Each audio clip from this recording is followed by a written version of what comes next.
welcome to the Shelly Show.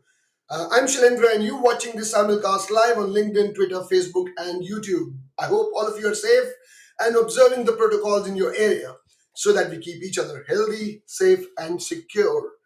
Remember, coronavirus is dangerous, so we need to maintain the 1.5 meter distance and also keep putting on our masks on.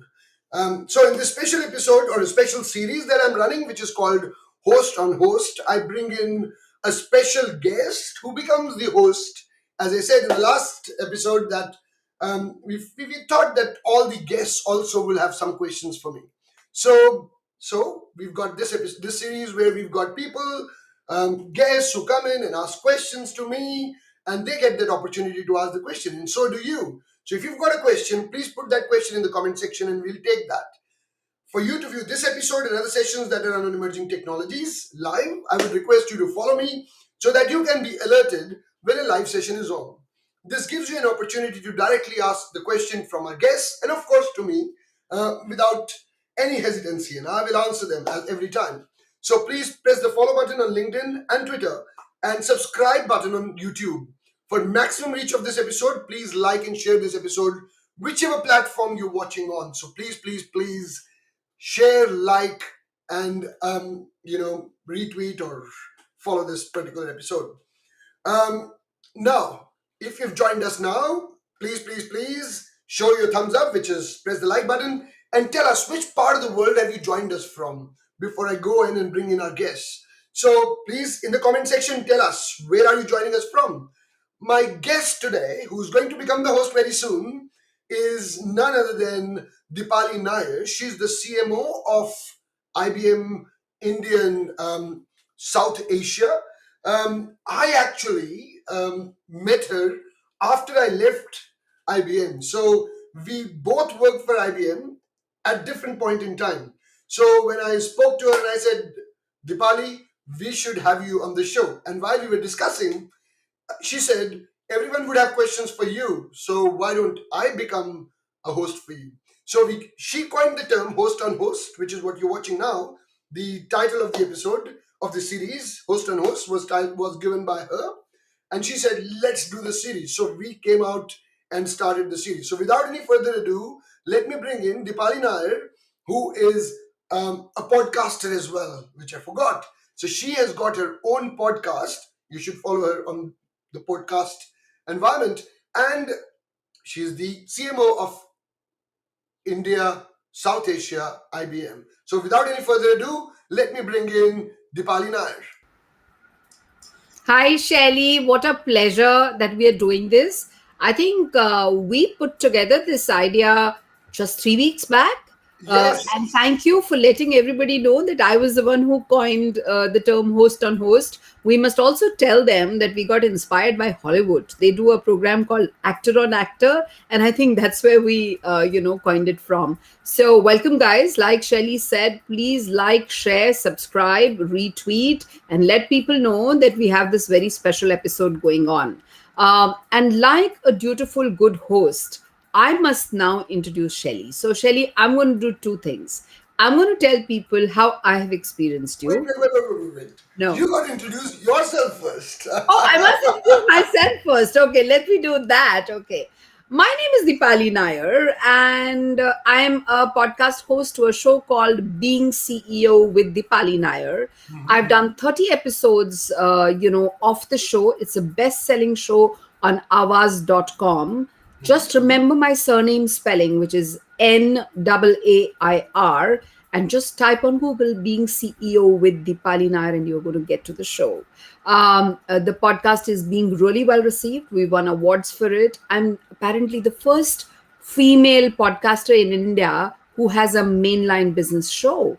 And I have a wonderful list of guests. It addresses young professionals and B school students, and we discuss stuff that you won't find in the books. We talk about leadership, conflict resolution, ambition, how the CEOs learn, what are their inner mind workings, etc., etc. And Shelly, I have spent 25 years In sales and marketing, I've managed P&Ls before. I've transitioned from working in financial services and FMCG now to enterprise tech at IBM, as you know it.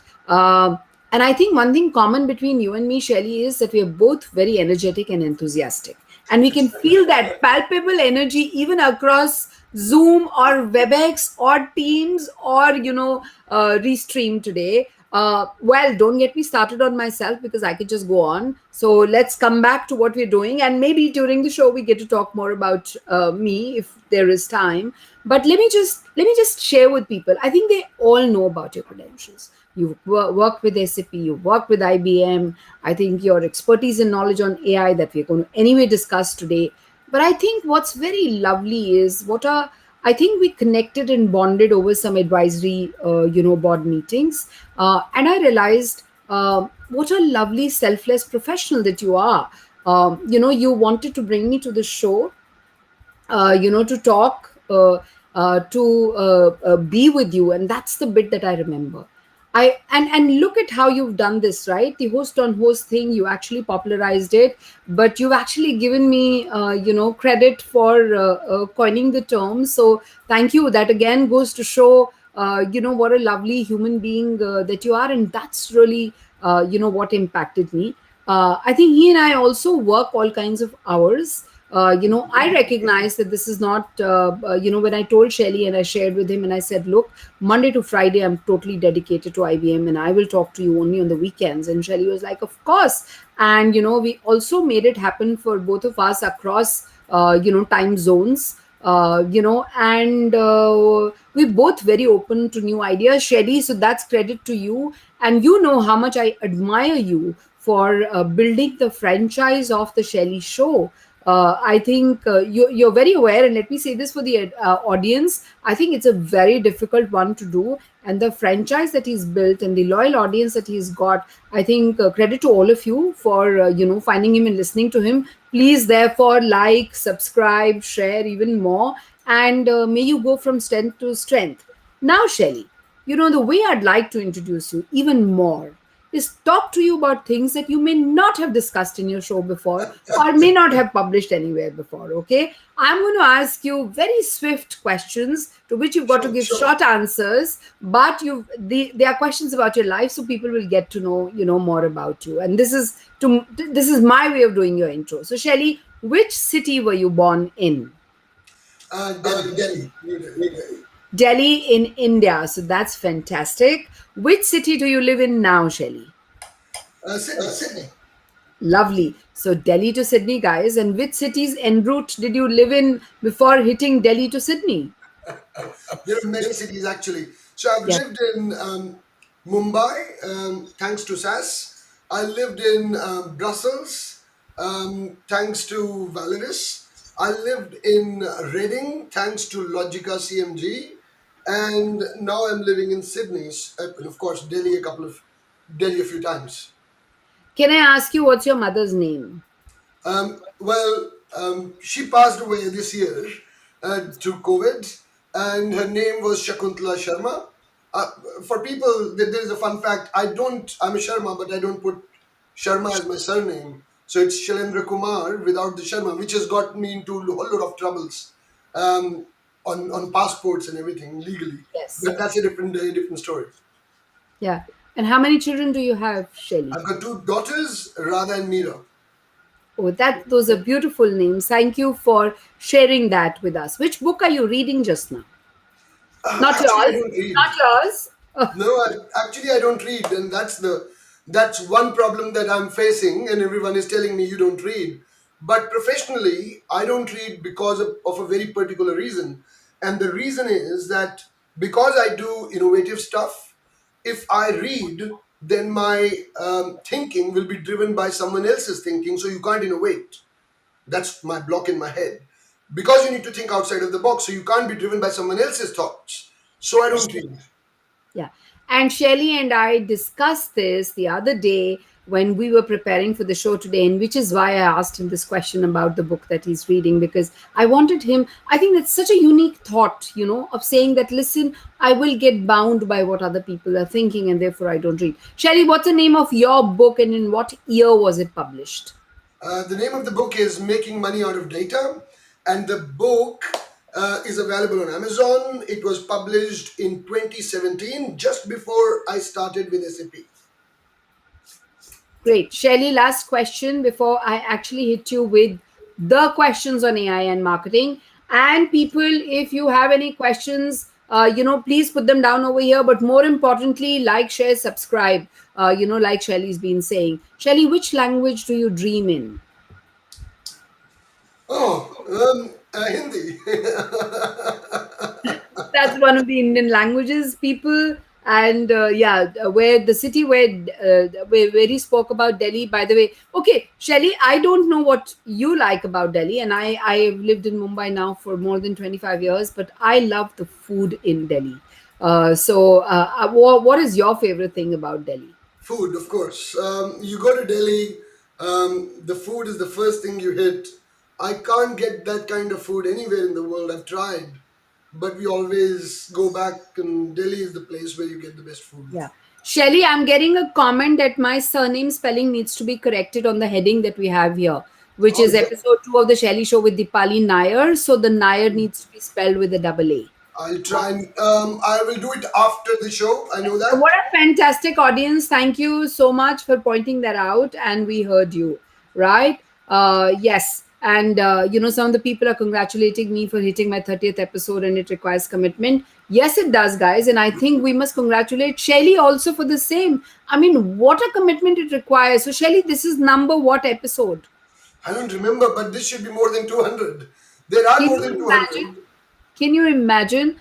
I think I will be jumping with joy, the day I hit a number, in that era. But I intend getting there. I intend getting there. Okay, No, but so I don't count. That's the best thing you should do. Stop counting. Just keep doing, and there will be so. So when you asked me what number, I was thinking, you've got me off guard because I don't remember how many episodes of the Shelly Show on different platforms, and that's if you multiply it by simulcast, then this is 800 or 900 because of course, it simulcasts on 4 or 5 at the same time. yeah, of course. Okay, Shelly, somebody's also commenting and saying your voice is coming a bit low. So I don't maybe know you want to because be a little can you closer. hear me I can fine? hear you well. I can hear you well. I don't have a problem. So we can't Okay, do anything about that. I think you need to increase your volume. volume. Yeah, that's where we're at the moment. Okay. So, Shelly, now the questions on AI and marketing. Okay. That's what I'm going to focus today on. The first one, the moment I use the word AI, I think the first thing that comes into my mind is analytics and numbers. And marketing as it used to be when I started working was all about the creativity and the art and everything, right? The science and the maths and the numbers, didn't come into it, right? So I want to first just establish the very basics. How is all this analytics helping marketers or helping marketing? So initially, I think 14, 13, 14 years ago, analytics was basically helping in reporting analysis of your campaign that goes out. Yes. And then it slowly went towards predicting the right customer for the offer. Then that was the offline kind of an approach where you're doing some campaigns and which were predictive, putting it onto campaigns. Going forward, because the online and offline has now come together, the personalization is all driven by analytics.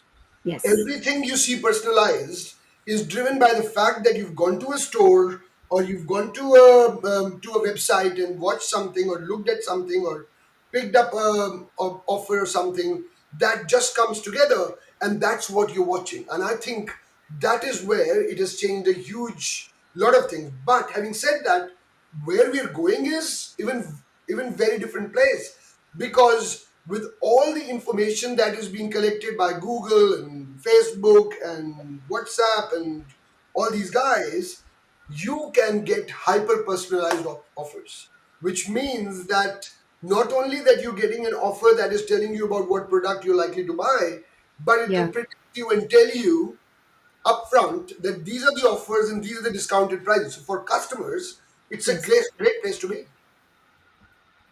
And so all this analysis and all these analytics and data points that are available, according to you, has this made a marketer's life easy or more challenging? Easy. Okay. Initially, easy in the sense, initially there was no kind of analysis, there was no kind of help that you had. It was all gut feel, and you would just say, I'll go there. But now it is that you are very, very informed, you get the information even before running the campaigns. Yeah. So even before running a campaign, you would know whether the campaign is going to work or not, and Yeah. you can pull the plug, saving a lot of money for the organization if you find out that the campaign is not going to make that much of money. Even if that campaign is going on a hoarding, an offline campaign on a hoarding for example, let's take this. When lockdown happened, hoardings were the high, and in marketing, hoarding were the ones which were highly impacted because no Yes. one was going out. So why would you pay for a hoarding when no one Right. is going to look at it? Absolutely. So So move that money to digital. yes. So, one of the things that I want to add, and this is the advantage of being host on host, is I can add to what you're saying too. Uh, I think what I remember from years ago, when I was used to work for Marico and FMCG marketing, there was a lot of data and analytics that existed, but it was all post facto.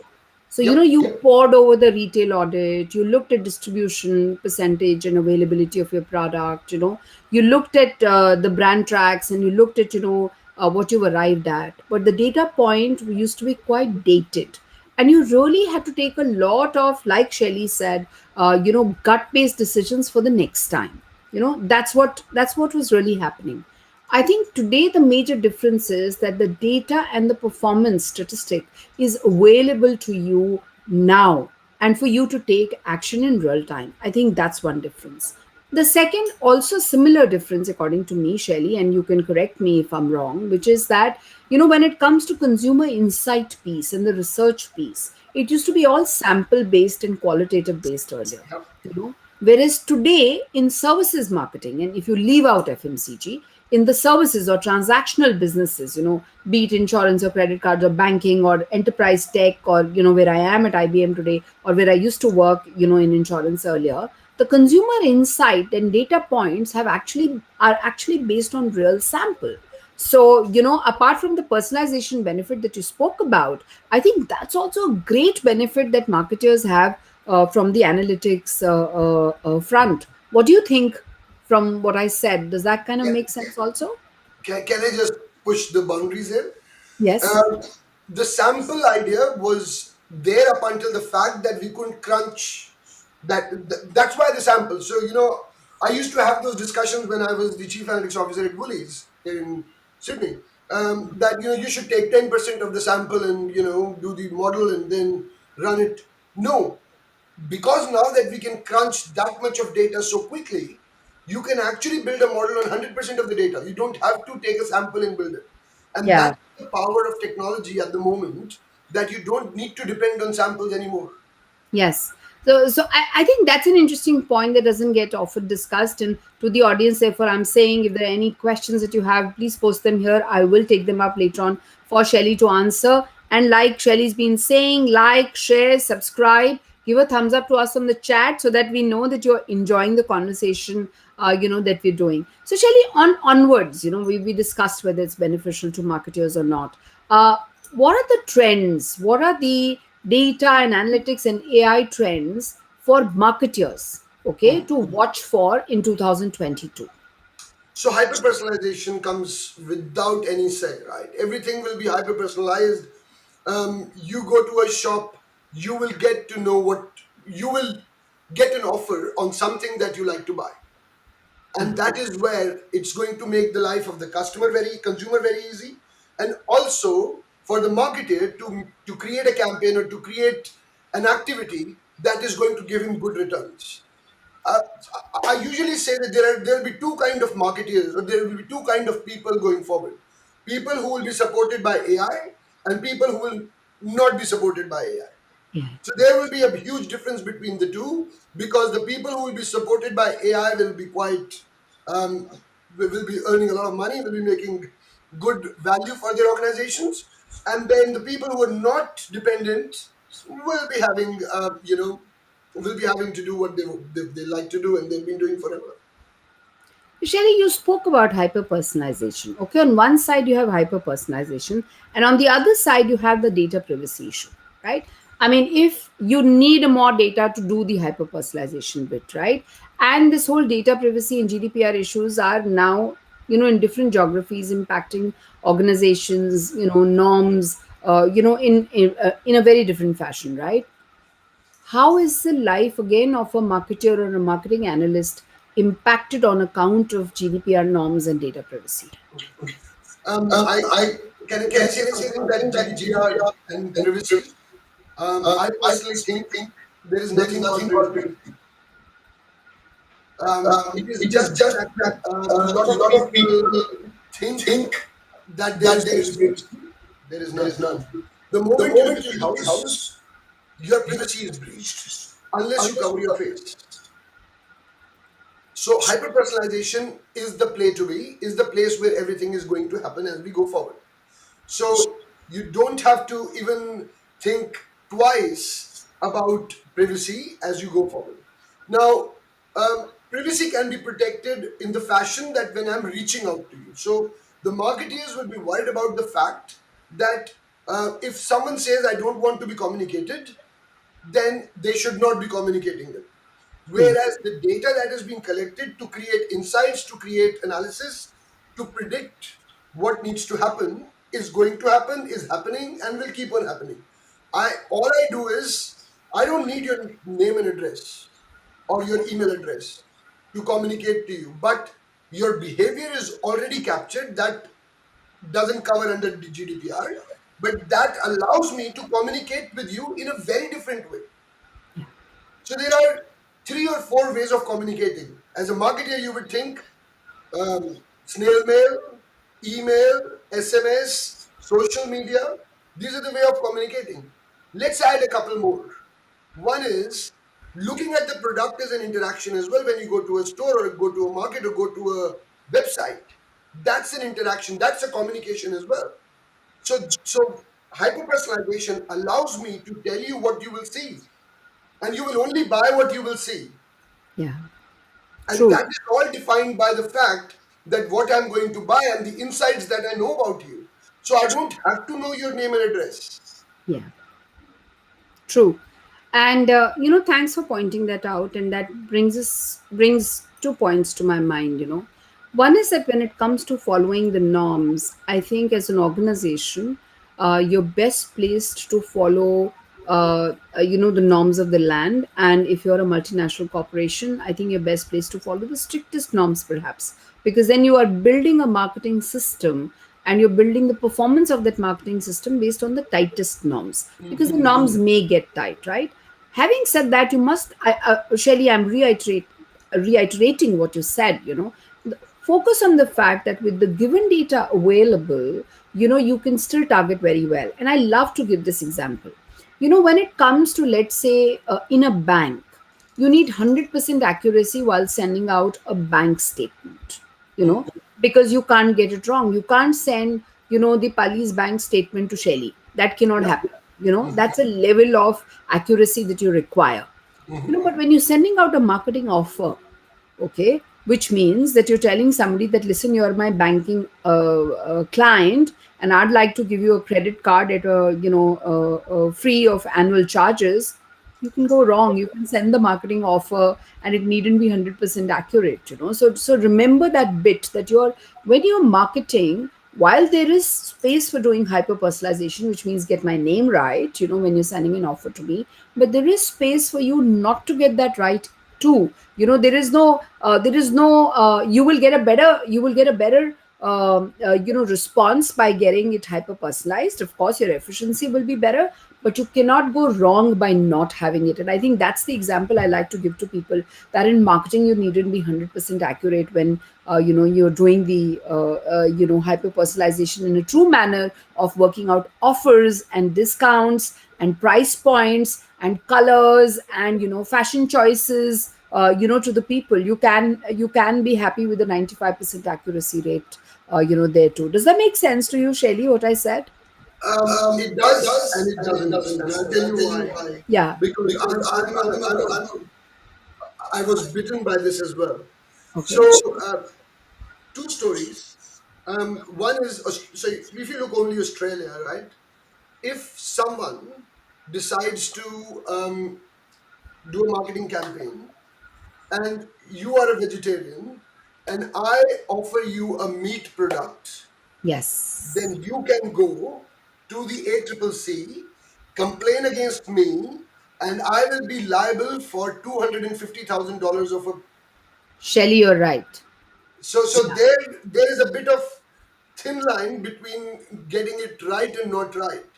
Similarly, if I was running a wine campaign and you were a teetotaler, and I send you a wine campaign, get a wine offer, you are entitled to go to ACCC, and I will be liable for $250,000 if they prove that they have never drunk wine and you offered them a wine You offer. offer them a wine, yeah. Yeah. So So yeah, so there is that sensitive information balance, like I gave the example of the bank account statement. There may be other behavioral and demographical information which would be in the level of that sensitivity, depending on where which country you reside in and which city do you live in.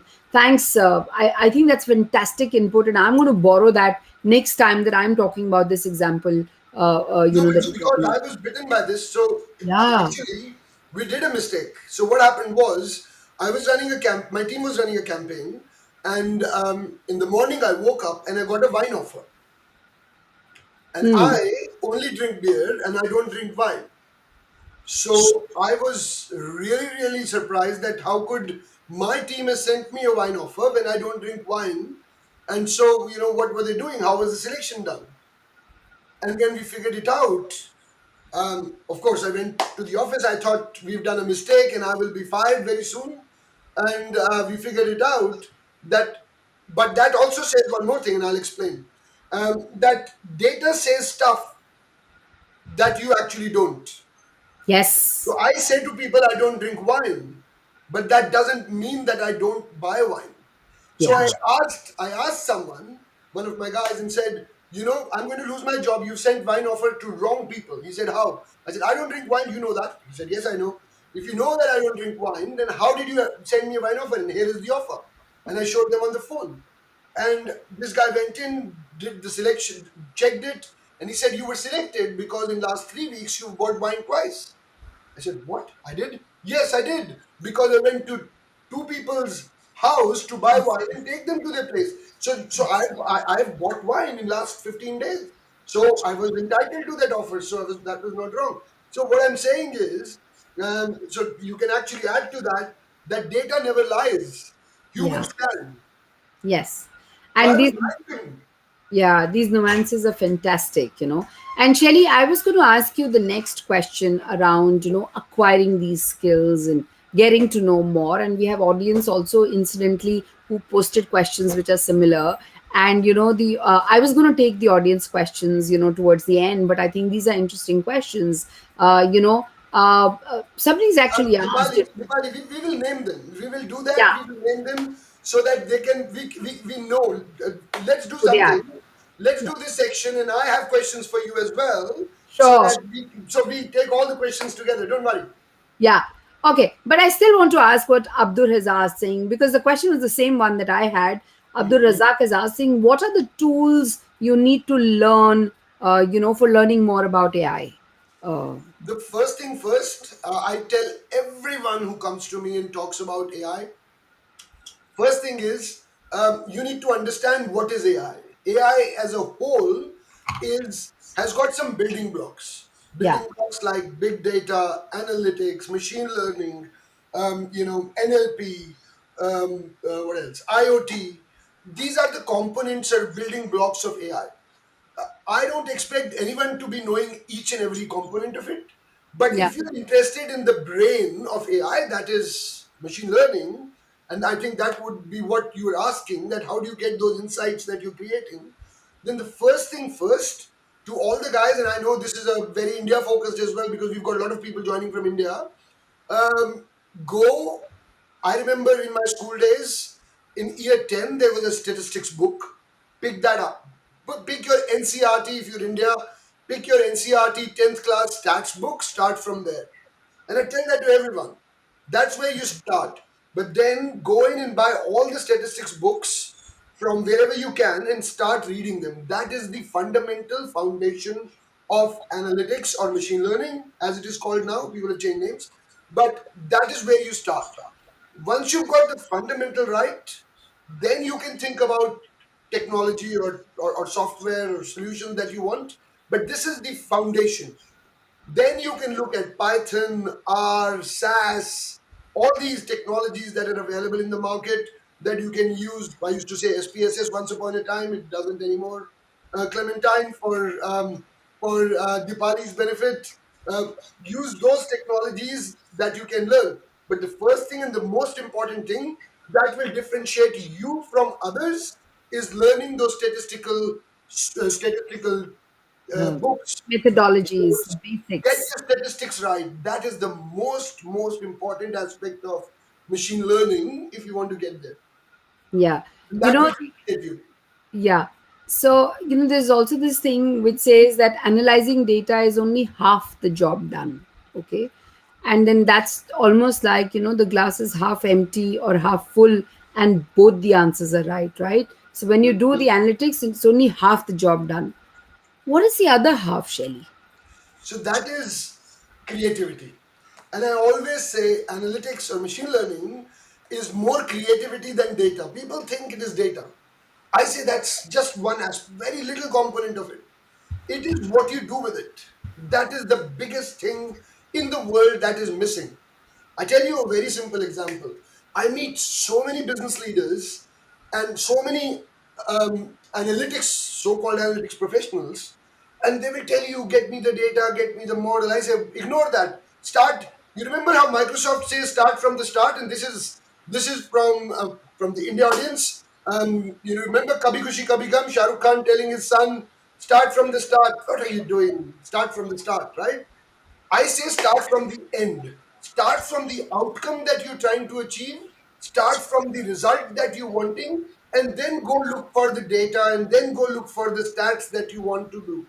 Most of the people start from the data and the stats. It is the creativity, it is the out of the box thinking that is so very important for you to think and take to the next level. If you run from the outcome in, I promise you, you will be one of the most sought after analytics or machine learning personnel in the world. I tell you that. Great. I think so. What I would love for you to do is to give us an example, okay? Like you gave the wine one, right? Another example to show whether you're personally or some use case you've read or heard from. You have so many, guests who come on to your show, where this, from a marketing perspective, the analytics and the usage of analytics has helped some brands save millions. And I, second example has helped save brand reputation. I will take the same example. This is doing great and it is in the media as well. I will not name the company, but anyways, I'll tell you the story. So this was 10 years ago, and I was working for this consulting company, and we went to this client, and they had actually tried to identify, and this is a marketing example as well, Dipali. Yeah. They wanted to do market mix modeling is what the product was called. It's in my book as well, by the way. So they wanted to identify, and this is a simple marketing question. I always ask people to write the question in plain English, because don't give me a data example, data question, or a stats question. Tell me what is the outcome you're looking. So the outcome was, Deepali, you will reckon this. The question was, or the outcome they were looking was, A marketeer spends $1, 50 cents is wasted and 50 cents is not wasted. So if I know which 50 cents is being wasted, I can use that 50 cents and put it on the 50 cents which is where it is not being wasted. So that is my problem. So we went in, we take that English language problem and created a market mix modeling project, which had data coming in from different sources. We didn't even talk about those data sources because whosoever came to the client had actually asked them what data you have, what models you've built. We said, don't worry about that. Let's talk about the problem. We took Yeah. the problem, we then looked at what data was available, brought that in, built the model, sat down with the customer, and that particular model saves more than $100 million year on year without increasing the marketing spend by a penny, Absolutely. just And by Sherry, serving. I have numerous examples to give from my life, and my own experiences of the work that I've done in the insurance space and the holiday company that I've Hold worked us one for. example. Yeah, Give us an example. so one of the famous ones is, when I joined the holiday company, they definitely expected me to increase the efficiency of the funnel. You wanted the numbers to go up, contribution by digital marketing in the total portfolio mix that you had, right? And when I looked at the funnel, funnily enough, one of the things that I was very focused on was that you need to improve the efficiency at every part of the funnel to have the exponential impact. And those were small things that you needed to do. And you gave one example, and I always love to give this example to say those were some of the small things that you did, but the exponential impact was that in a matter of 3 quarters, the contribution, which used to be from digital, we used to contribute only 7% of the volume of the business, that went up to 17%. uh, 17%, and yes, we had a seat on the table. But to give one or two small interesting examples, right? Was one of the debates that we had. Our customers needed to do 4 data point entries or 4 clicks, if I may, for registering their interest. And we wanted that to go down to 3, because intuitively we knew that the lesser the clicks or lesser the data points that a customer has to provide to us, the efficiency increases of your click through rates, basically, or of the lead drop, that they do. And our sales team needed to be convinced, because we would collect the customer's car model data, because there used to be a very high correlation in the previous statistics and analytics that used to get done, okay, with the car model. And that was correct. But the point is that I think when we intuitively looked at this logic and we said, your product and brand name is well known. If somebody is dropping interest, it doesn't matter, irrespective of which car model they have, they are dropping interest. And we can then do something else to sift through this. And we did that. And what we did to establish the car model for the satisfaction of the sales team, because I needed them to uptake the leads that were being given to them, is I established a callback within 5 minutes of the person dropping the lead, except for the 5 hours in the night. And we Yep. had a huge efficiency upper going on there, right? So that was one example that I wanted to give, where it's all about practicality. It's all about which way you look at the data and how you use it and how you solve the problem. The bit where I said that analytics does half the job, but what is the rest of the job? And you said creativity. So this was the creativity aspect, that rather than getting the customer to give the data to us right at the beginning, we do a little callback, which also establishes the credibility of the customer, and that it's not a bot, to do a little call back. And it hardly costed us anything, and the campaign efficiencies went up, and huge cost savings. So I started measuring cost per sale, by the way, okay, rather than cost per lead. My cost per sale dropped down eventually in 3 quarters to 1/3 of the original cost when I had taken over the portfolio. So let's say if it costed Brilliant. 100,000 rupees, for you to do cost per sale in terms of digital marketing spends, it came down to about 35,000. Current whatever rupees currency. So that's a kind of, so when you talk about cost saving, I think this was another example that was coming to my mind, right? But it doesn't happen just Sometimes it's possible for us to have that one insight which can do it for you, but sometimes it's about continuous improvement on the basis of the analytics and the data insights that are coming to you, is what I wanted to add to the example that you gave. Can I add one more? Because we've been talking about these examples, and these examples are nowhere. The particular example I'm talking about is absolutely nowhere in no part of, in not none of my book as well, or in my blogs also. This is unique. This is the first time I'm sharing this. Yeah. So I came to Australia and I joined this retailer, and um, as you want to please, you've joined a new job, and I was very young. I wanted to please the bosses, so I was standing and I was trying to build. I said, well, I'll become popular if I do something really really interesting.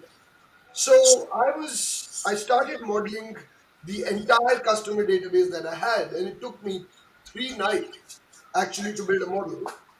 3 nights because I used to be in Melbourne from Tuesday to Thursday, and Fridays and Monday I was in Sydney. And so I only had an opportunity to talk to my boss on Monday if I came back on Friday.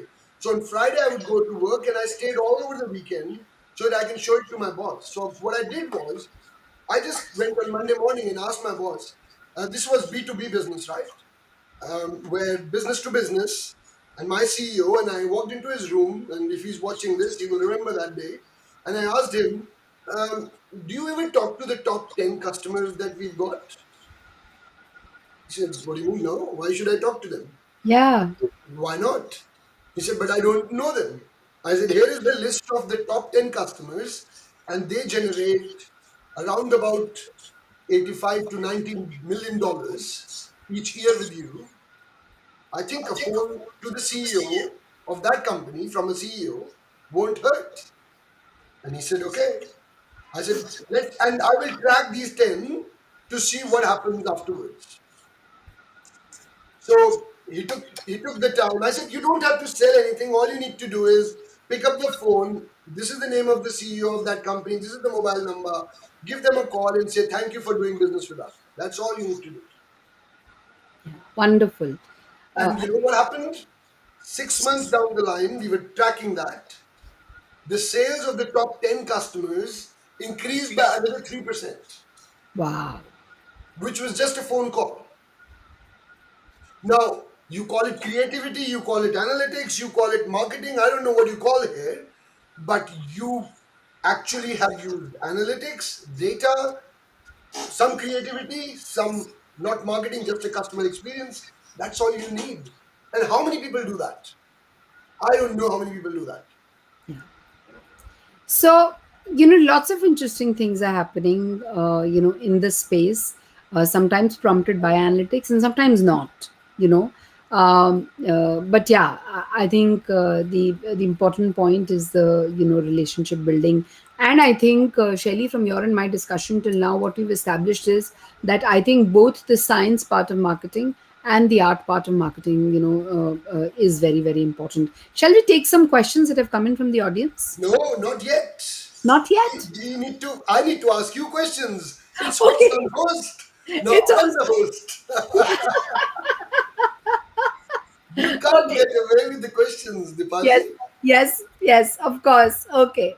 So bring it And on. then, of course, to the audience, guys, we are going to take your questions. So please keep them Yes. coming. Put them in the comment section, and we will take them in the section just after I finish my questions to Dipali. Because we don't get the CMO of IBM India South Asia every day on a call. So let's, and you've got a question, put that in the comment section. We'll take them. Okay. So just to create audience interest, I have the questions here from Adarsh Pete, Chitranjan Meher, Maniv Arcot. We will take these questions. We will take, and We we will will take. also put those questions on the what do you say, on the screen. So Yes. don't go away. And even if you don't, if you have to go somewhere and you have to really go somewhere, which I would not like you to go, but if you really go somewhere, then again you can watch this, because we will take your question with your name and point it to whoever your question was to. But please, please, please keep asking questions. We will take them. And please don't forget to like and share this video with as many people as possible. There is a lot of insights that's going to even come now. So, Yeah. Dipali. Tell Question to me. you. So, COVID-19 has changed the world. Yes, Last 2 years was very different to last 200 years. So, absolutely. my question to you, how has COVID-19 changed the marketing in at least India and South Asia where you're focused?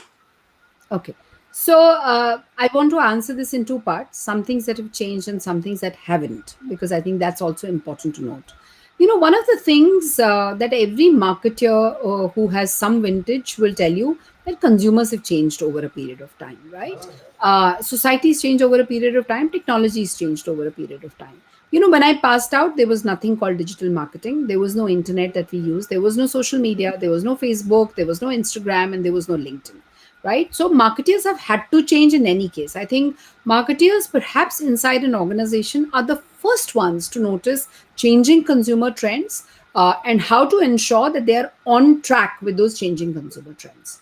But what was different in the last 2 years is that the speed of change was humongous. Okay, absolutely. what Absolutely. what changed perhaps in 6 to 8 years earlier changed in 2 years, and which is why marketers had to do a very quick pivot.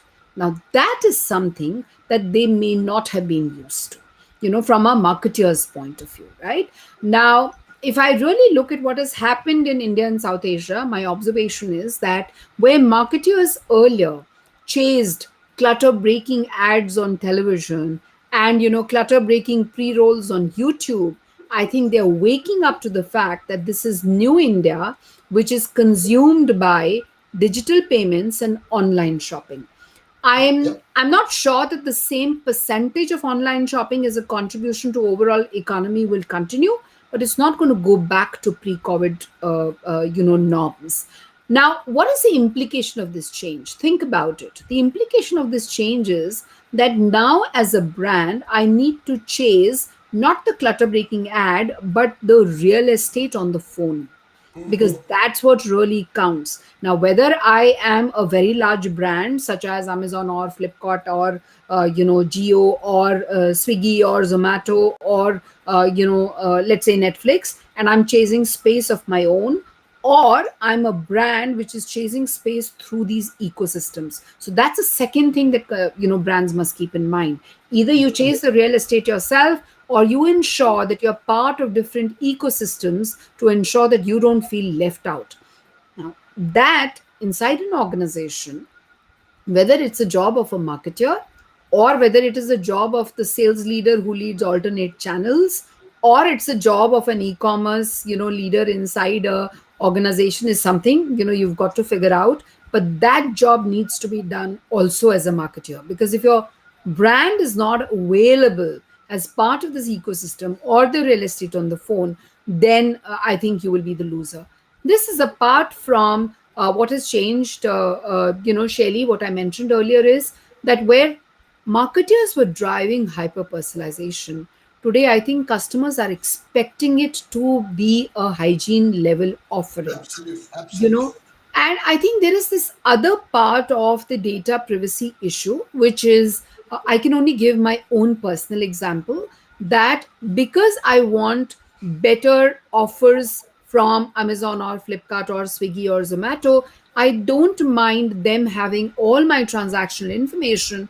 In fact, I think I'm, as a consumer, irritated when my past purchases, etc., are not linked in terms of the suggestions that they make to me, right? I understand as a consumer that because I watched certain movies on Netflix, and they make it very clear saying that because you watch this, these are the suggestions Yeah, yeah, open to yeah. you. So the consumer is becoming sensitive to this and realizing this, right?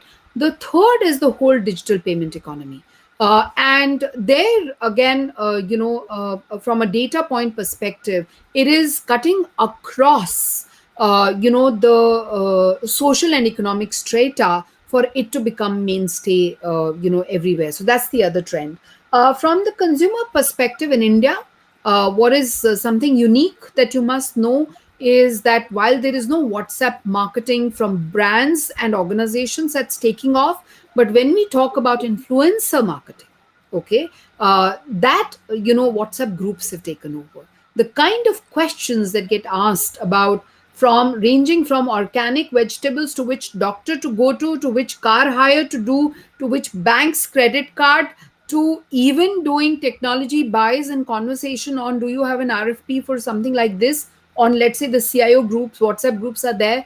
In India, WhatsApp groups is something extremely unique, and there are various communities that you are part of, your residential building community, to the parenting community from the school, to the CIO community. I am part of at least 7 WhatsApp groups where CMOs congregate.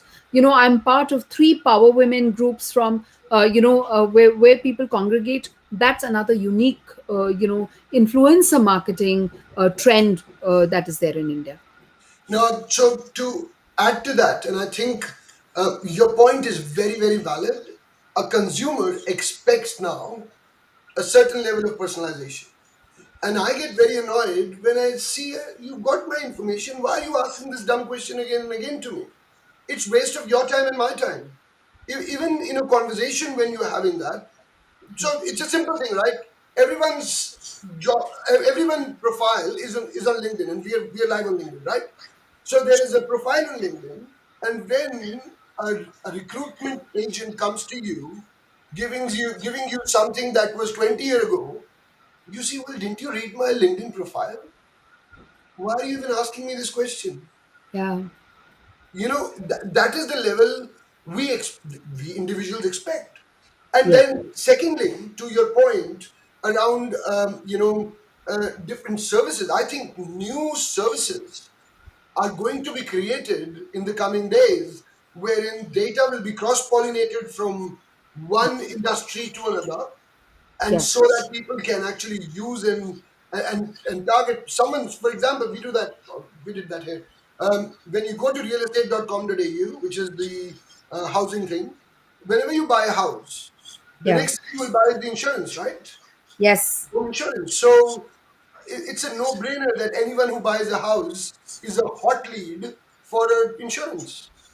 All you need to do is add it on. yeah, How difficult is that? And I have to do it.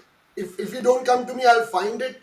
I'll go to 15 places, get me the best offer, which is the best, offer that I can not resist, and that's it. That's the end of it. It's saving everyone's time. yeah. Absolutely, And absolutely. you really mentioned on the influencer marketing. I think that is going to be a game changer. It Yes, already is, because that wasn't available. That wasn't there 2 years ago. 2 3 years ago, there was nothing called influencer marketing. But now, I think that is a huge, huge play area for large and small organizations to actually boomerang and quickly, get out of. I think this gives an opportunity for the second tier organizations in every business, in every industry, to yes. actually quickly jump up because they get quick access to consumers, customers, clients through these influencers. I think that is huge. Yes, I totally agree with you. I think the important thing is that the world of tomorrow is going to be different for consumers and for marketers. And I think the lesson to be learned from the COVID is that the speed of change is also changed. Okay, it's become more. The velocity is more. Yes. Is what I would say. Yep. Okay, my next question. But before I get to the next question, guys, if you've got a question, put that in the comment section.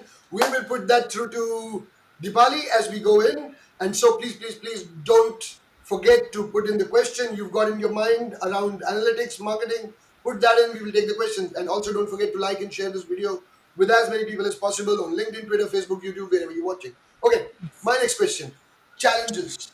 What are the challenges that you see currently after post COVID in the marketing area? Because, of course, things have changed, new things have come up. What are the challenges? I think I look at the challenges as the skill set issue. That's one, and second the digital fatigue. And let me explain both. What I mean by that. The first one I will take later, but let me talk about the digital fatigue. I think that old analogy of that a consumer has a attention span of a goldfish in 8 seconds and 5 seconds and things like those. I think that's That's humongously true today, but in different fashion, right? It's not always about that catchy banner which needs to be registered in 3 seconds on the headline, right? It is also sometimes about the fact that there are people who want to read and find out more information, but it's written in a boring manner. So, as a brand, are you interesting enough, right? Or are you boring people? Think about it. So that kind of digital fatigue, right? The third thing is that I may not want to read, the disclaimers and the fine data points and the fine print. So, as a brand, how do you kind of ensure that you're upfront and purposeful and authentic enough to guide your consumer. So those are the challenges where the organizations, the law of the land, the governance principles, the packaging, have not changed so quickly, but the customer's vigilance on all these issues has changed. And I'm calling it, let's say, digital fatigue, in that sense, right? So that's one of the challenges. The second challenge that I face, as a CMO, as a C-suite executive, as a leader, and I talk to friends who are, when I say my vintage, is a quandary, okay, which is that the tasks that need to be done, and the analytics example that you gave and the analytics example that I gave, right, those kind of decisions need to be discussed with people who've studied the NCRT books and the statistics, who have the experience of running brands, which means fairly senior people. But those jobs are going to actually the younger people who are the data scientists and analytics, who have the right skills. So how do you marry this together is a challenge that I see. The larger brands seek the nimbleness, and the startup brands seek the experience. And that's a skill set issue. So I'm not saying one person will have both the skill sets. Well, if you hire me, you might have that, but but I think the reality is that you need to create a space inside your marketing organization where the two skill sets work in tandem, and help each other succeed, and in the process help the brand succeed. That I see as a bigger skill challenge that will exist, Shelly. No, I think I'll add to the skill challenge because, of course, there is a skill challenge in people who understand data and marketing. But within the data space also, there is a huge challenge because a lot of people are rebranding themselves to be doing what they're not experienced to do. In other words, which means that the chances of, well, in our language, fake positive is going to be quite high. Which means that, and people are just thinking because they've been told that data science is the sexiest job of the 21st century and whatnot, and they get carried away. And when they land there, they find out that yeah, it is, but it needs a lot of hard work. It needs a lot of learning. And Yes. are you ready for that learning? Are you ready for making that change for yourself, for your organization, and think outside of the box? And then the scariness, the scare people have of thinking outside of the box, Yes. I think that needs to also come out. And if all of that comes together, first of all, we don't define what data scientist is in the first place, because Yes. that's another challenge that people face. Yeah. But yeah, you're right. Skills is a big challenge as you go. Okay. Last question to you, and then we will take the audience Q&A. The future of marketing, the future of digital marketing, say 5 years from now, 6 years from now, where do you see it all going? So the future of marketing one is bright. Okay. It will be bright if marketing tends to think of themselves as the customer experience managers. Okay.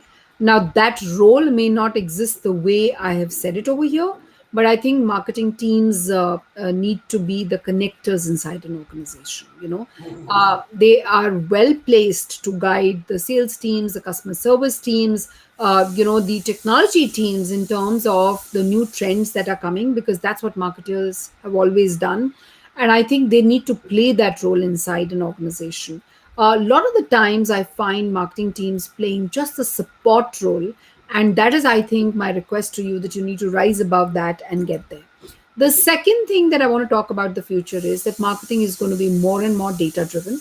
Marketing is going to be more and more about the martech stack and the marketing technology. So get Yep. used to it. I think if you need to be relevant, as a marketer in future, then embrace data, embrace change, okay, embrace AI. understand what it can do for you, understand what it can't do for you, and then make the right decisions. Good stuff. So thank you for that, guys. If you've got a question, put that in the comment section, and we are getting into the audience Q&A section.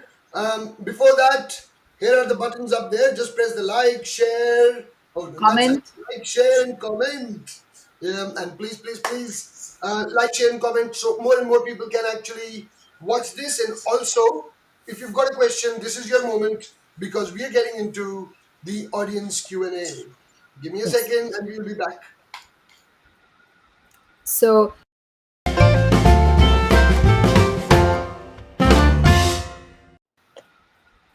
Okay, we are back into the audience Q&A section. Let's start taking the questions, and I will take your guys' names as well as we go forward. First of all, well, let's take the comment, then the section, Dipali, for you. And this is from Hassan, and he says, "Congrats, Dipali, for hitting 30 episodes. It requires serious commitment." thank you. Thank you for that, Ehsan. It does. And I think the team at avaz.com, who keep encouraging me, and comments such as yours, and people who reach out to me on Twitter to ask me when's my next episode coming, and the feedback from the audience is what keeps me going. Really, thank you very much. Your comment means a lot to me, Ehsan.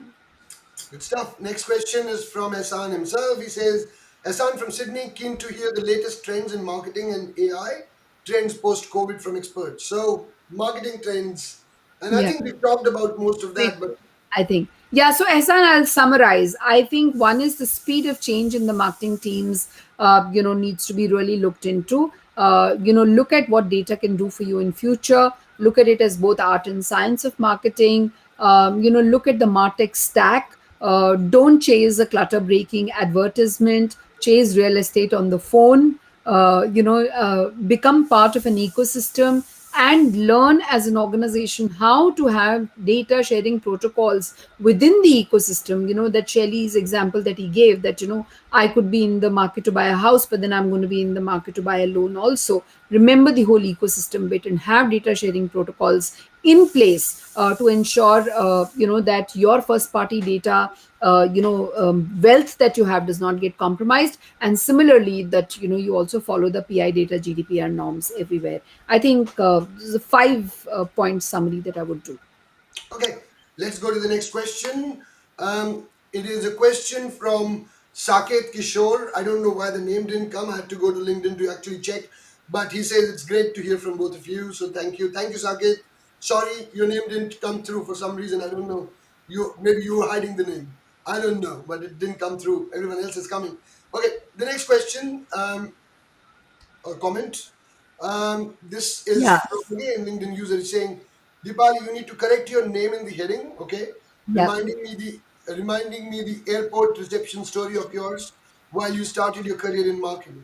That's an interestingly hilarious So story, please Shelley. enlighten us. Tell Yeah. us the airport So, story. but that's more on the diversity and the inclusion side. When I started working, it used to be the fax machine which used to inform the person at the destination that so and so is coming.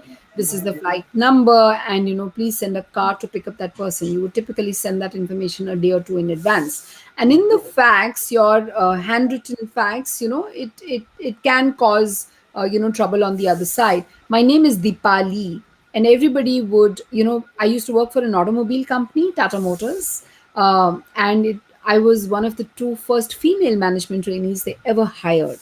Okay, so it was not the norm of a female manager or a female salesperson, visiting the smaller cities. So I would automatically, the name, they would assume that it was not Deepali, it was Deepak. So that L and small I, that not, they would just all correct it to Deepak. I can't tell you how often I've landed at the airports and seen that Deepak and known that it's for me. And then the surprise on the driver's face because I've had to tell him that no, the car's for me.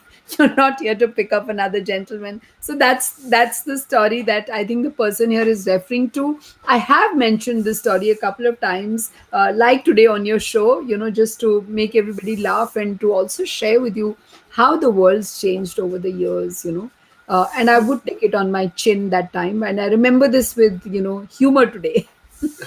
No, but this is true. Like, not many women in those days used to be at that level, or even thinking of doing that. And I think the world has changed and things are becoming very, very different today.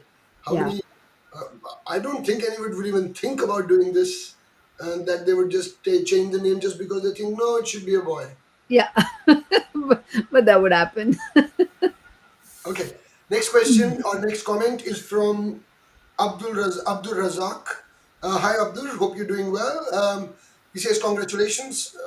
Yep, thank you to you, and congratulations to you too, Dipali.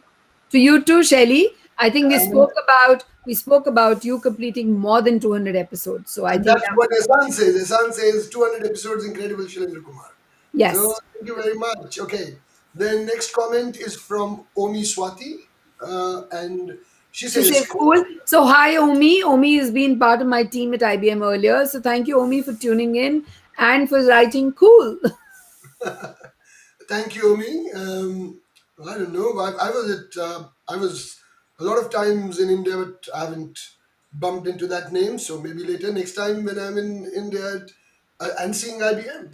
Okay, Abdul Razak's question is: what are the tools need to learn in present AI?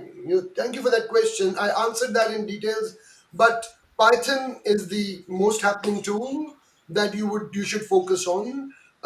Python, R, MATLAB, Strata, sorry, and SPSS, Clementine. These are the softwares that you should be focusing on, but Python the most. And these are all 4GL languages, so they are easy to learn as well. You don't have to write huge lines of codes. It can be easily do. And the important thing is to understand what is the outcome you're trying to achieve and what are you trying to solve. And that is the important bit, if anything. Okay, let's get to the next question. Um, Adarsh Pete Pete. saying, Adarsh Pete. Adarsh Pete. He says, the future of work is about specializations and the generalist role would be taken over by automation. How do you see this for marketing going to evolve in the future? That's for you, Deepali. Very interesting question. And Adarsh, I think I will divide this into two parts. One is marketeers, okay? And I will not look at it from a division of specialization and generalist.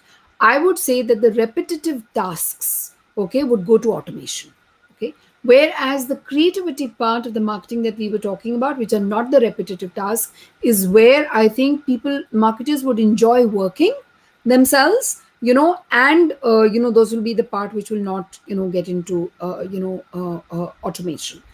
The impact of this on the marketing teams, therefore, is that some kind of jobs, and I don't mean the full job role. What I mean is, let's say in my life, for example, there may be 10% repetitive tasks that I'm doing today. In your life, you may be doing 15%. Those will go away, whereas we'd be expected to focus more on the, more creative parts of the job. So I think that's good news, for future. That's the way I look at, what automation will do for us. Mm, good stuff. Let's get to the next question. And the question is from Chittaranjan Meher, and he says, how to measure the outcome of hyper-personalization effectiveness? Sales may be from other sources than hyper-personalization.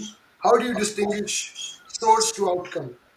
You Very want to good start, question, Deepali? Chitra. Sorry, Chitranjan Meher, is a friend, and we call him Chito very fondly.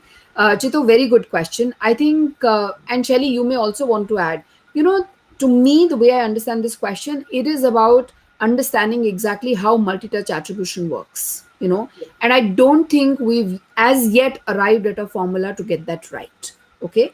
Having said that, I think each organization, if they're analyzing their own data, will have some degree of understanding on which touches tend to work better for them over a period of time. You collect this time series data over a period of time to understand which model works best for you, and therefore, we understand that this kind of, let's say a white paper download from IBM is a good touch for us to have, because that enhances the funnel efficiency considerably for us. Having said that, Chito, I think the age old debate, which is that just that white paper download is not going to be adequate to close the sale.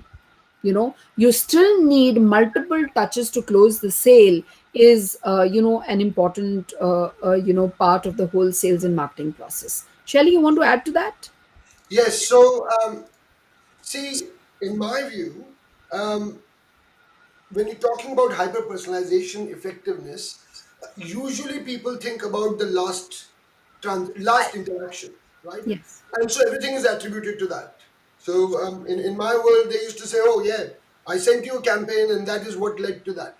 But actually, not in the current world. People before take so let's take an example of people buying a camera, and I take that example quite loosely because most of the people when they buy a camera or a TV, they do a lot of research before that. So they will go to YouTube to find out reviews about that.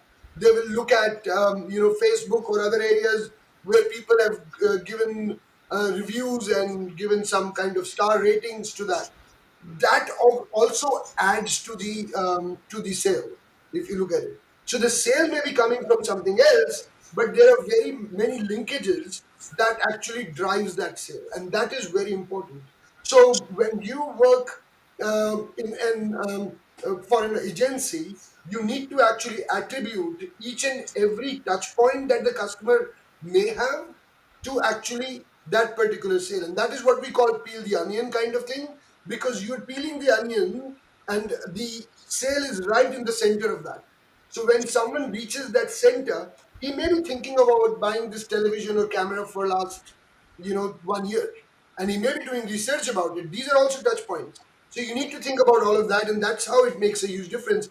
But then that all can be collected and can be analyzed within the organization and agreed to what kind of message, what kind of value should be attributed as an end end interaction to it. I think Yeah. that make it much more easier to understand.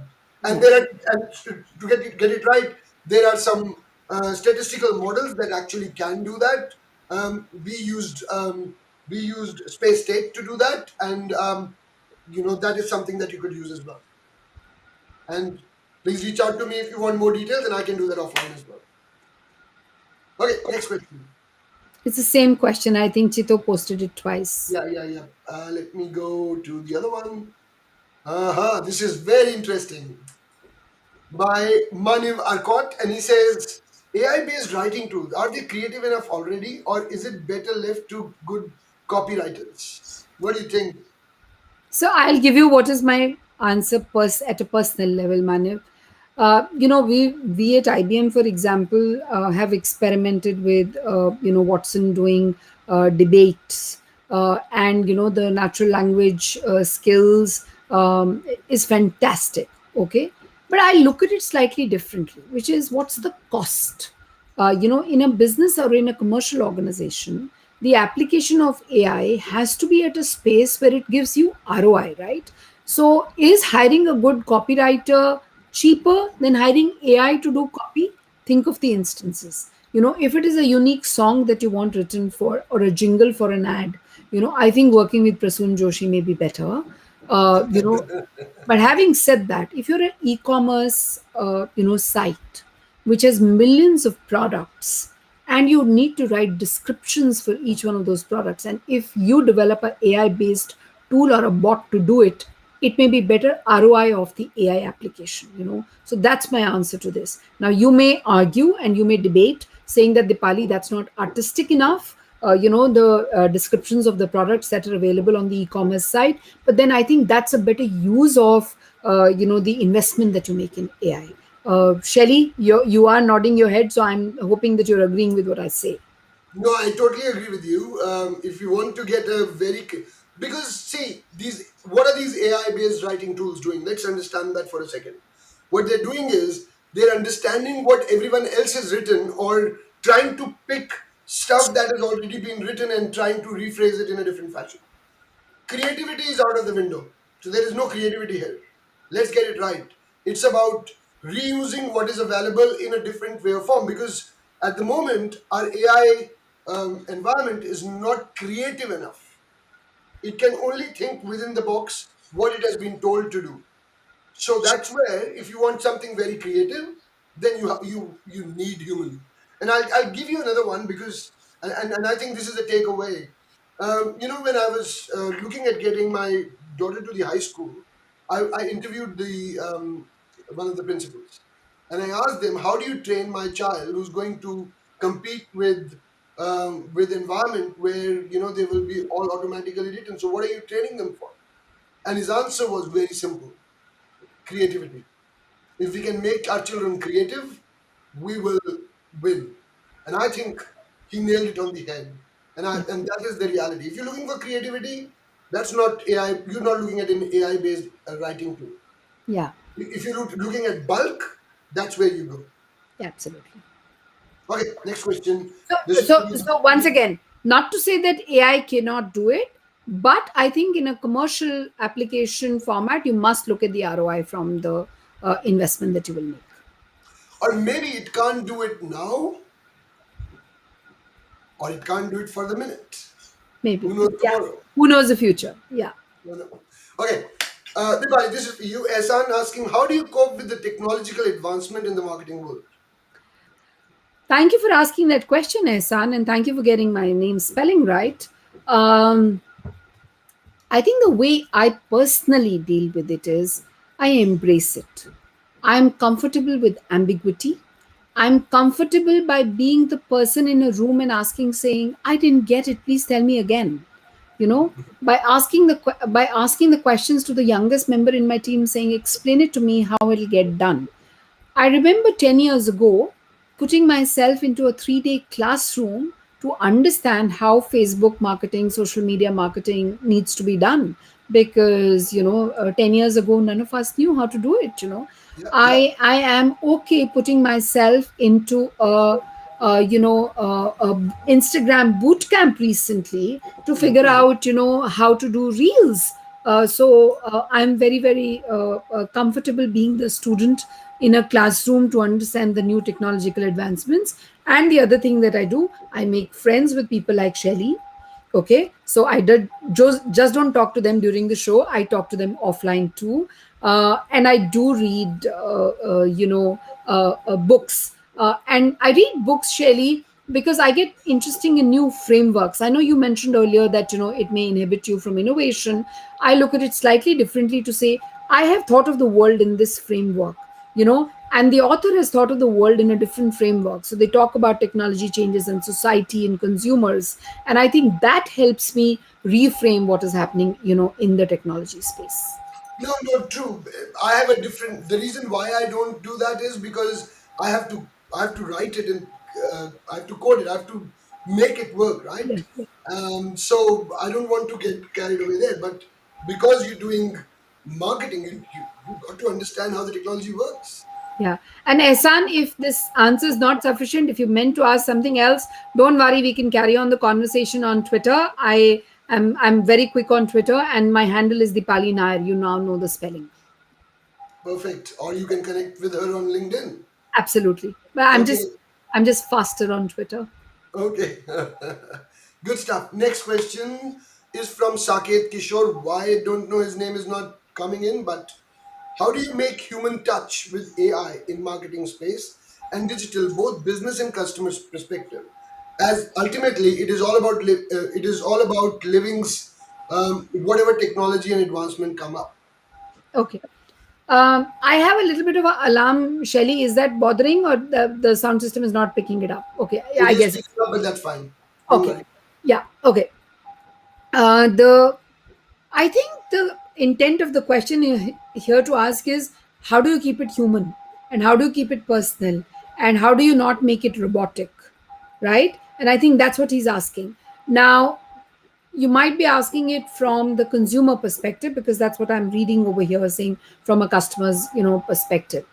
I think I just want to say this: the success and failure of your marketing efforts, whether AI infused, AI powered or not, okay, is going to be ultimately about the consumer buying into your proposition. If the customer does not buy into the proposition, you would have failed. Having said that, please remember that the customer will not buy you if you don't come across as a humane, purposeful brand, unless you are some major scientific innovation, and unless it's vaccines that we are dealing with, let's leave out those odd instances. But otherwise, a customer or a consumer is going to buy into your proposition only if you come across as humane and purposeful brand. However, there are certain categories where rationality takes over. Enterprise tech, nobody is going to buy because they are in love with IBM. Now, they may be in love with IBM, but IBM needs to provide the services and needs to also do the scope of work and need to provide the pricing. You are not going to buy a vacuum cleaner because there are multiple options available to you unless it cleans, right? So as long as first the brands and the products need to ensure that we perform at that basic level, and after that the humane touch matters tremendously. My point therefore is that just because you're using AI, you are not losing out on the human touch. You are perhaps using AI to increase the human like touch, is the way I'd like to describe it. Interesting. Very, very interesting. Okay. I've got the last question here. If you've got a question, you're watching this, please, please, please put that in the comment section. This is your last chance. I'll take the last question. If nothing comes up, then we are up with the questions. Next question or a comment from Mani Walcott, and he says, Dipali, and getting that real estate on the phone, do we need to do some clutter breaking communication to get that to that space? So, Manev, thank you for asking that question, and that also shows me that you were listening in. I think to get that real estate on the phone, it's about alliances. It's about becoming ecosystem partners. It's about looking at your business and marketing in a very different fashion. It's about rethinking the distribution space. Imagine if you're an FMCG marketer or a consumer brand, right? Earlier, you would look at distribution in terms of how many stores I'm available at, and how many newspapers my ad is in, or how many out of home hoardings I'm present on.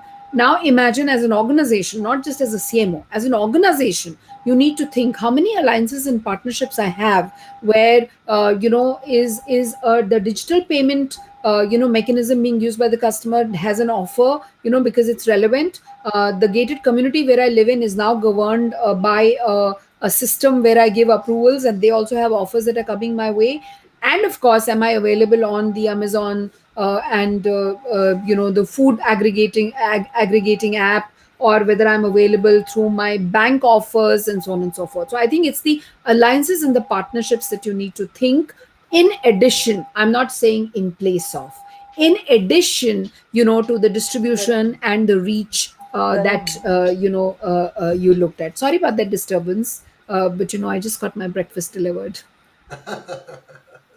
Okay, Manev, I hope I've answered your question. Good stuff. So that's all questions that we had. Yes, Shelly. I think we're run out of questions, and of course, out of time. We've gone Time. beyond, way beyond time. But it Yes. was so engaging and entertaining. I don't even remember when I looked at the watch. It was already 1 hour 20 minutes. So it was like Wow. I didn't realize we just ran out of time. We did. I think we did good. We Thank did you for your good. time, We Dipali. did good. Let me clap for picking up on the idea and building this up. Fantastic. And Manev has answered, saying that yes, I did answer his question. So that's heartening to know. Good. Okay, so Manev, let me just put that on the screen. Manev said yes, thanks. So the question was answered. Good stuff. Hopefully, we've answered most of your questions. If anyone missed out on any question, please, please, please do not hesitate. Write to us on Twitter, LinkedIn, Facebook, YouTube, wherever you are watching this. Just don't worry. Just write a comment and we will get back to you. We are, I think, at least I am, and I know for Dipali, we don't hold back. We will write back and respond. The idea is to spread the awareness. Idea is to explain people the art of possibility, and Yes. that's very, very important. So that's where we're at. So if you've got a question, please, please, please send that to me. And there is a comment from Anu Sant, and she says, "Great going." Thank you, Thank Anu. you. Thank you, Anu. And Shelly, I just want to request people. This is my first time on Shelly's show. So please reach out on Twitter. Please do ask your questions. I'm at the rate Deepali Nair. The spelling is, in the name descriptor that you see here with a double A.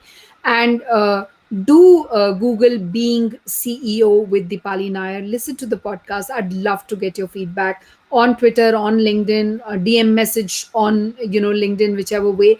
I'd love your feedback on the podcast too. Good stuff. So, thank you, Dipali. Thank you for taking time. First of all, thank you for coining the name host and host, Host on host. and that goes to you. And thank you for taking the time out. And I know you're very busy, and it is early morning in the day. Thank you very much. And I know I'll leave you to your day now. Thank you for taking the time out. It was a pleasure having you on the show. Thank you very Thank you, much. Shelly, for inviting me. And I think may you go from strength to strength. Don't count, but I hope we soon can look forward to your 500th episode. You are roughly at 200, is what you told us today. Yep. I know I'm more than 200. So another 300 to go. I don't remember. I don't count, but hopefully it'll be very soon. Anyways, there was a message just before you go, Deepali, a message for you and as well. Manif says the show was paced perfectly. Thanks to both of you for keeping it lively and engaging. Thank you. Thank you, Manif. Thank you for watching. Thank you very much. Please, please, please share this video with as many people as possible so your friends can also watch it and get benefit out of this. Thank you very much. So thank you, Deepali, Bye. and I'll talk to you soon. Good stuff. So, guys, that was Deepali Nair, who was hosting me. This was the second episode of Host on Host, coined by Deepali Nair, and I'll always keep that in mind and always keep on saying that in all the shows. So, Deepali coined the term. Before you guys go, thank you first of all watching, and I have some gift for you. There is an app which we have created, which is called Link Plus AI. It is invite only and free, with no ads. This helps you improve your LinkedIn profile. All you need to do is scan the code, scan the QR code, and put that invite code into it, and you would be able to look at what your LinkedIn profile is talking about. It uses AI, and it also helps you update and improve on your LinkedIn profile. It's absolutely free with no ads. The idea is to help people uh, improve on their LinkedIn profile. So simply scan the QR code, whether you have Apple iPhone or whether you've got any of the Android phones. Just scan the code and it will take you to the App Store, and then just download it and use the invite code 611074, and you will be able to then get access to the code, to the app, and this will help you improve on your LinkedIn profile and also help you to find out what you are talking to the world about, what your LinkedIn profile is projecting outwards. It is a very good app, and please, please, please use it. It's free, no ads, and only for the audience. So thank you very much. Thank you guys. Thank you very much. It was a pleasure having you watching the show, and I'll see you soon. So bye now. See you next week.